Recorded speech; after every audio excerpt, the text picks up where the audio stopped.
This nostalgia is falling asleep in the car. Or more or less pretending to sleep in the car.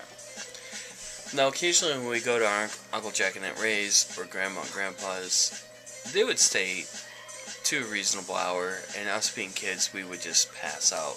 It was like when we weren't into naps, but whatever, they'd want to get rid of us, they could play board games and just enjoy themselves as adults without us bothering them.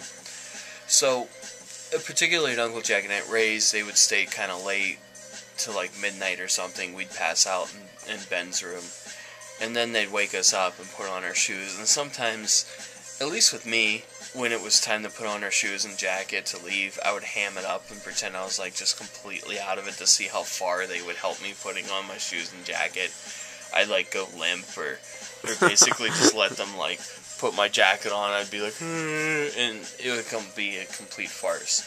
But what we would do, Complete farce. Sometimes naturally, sometimes unnaturally. When we get home, all three of us would pretend that we were sleeping.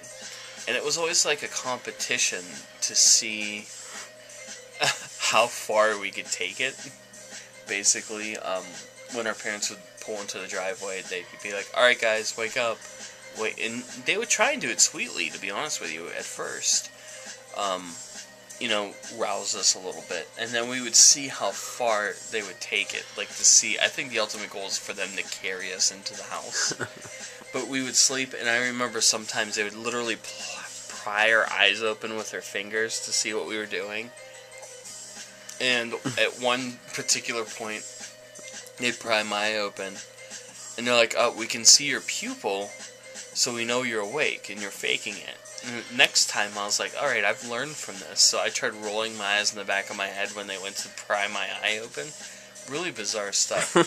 But the big thing would be is to completely see how far we could take it as far as pretending we were asleep in the car.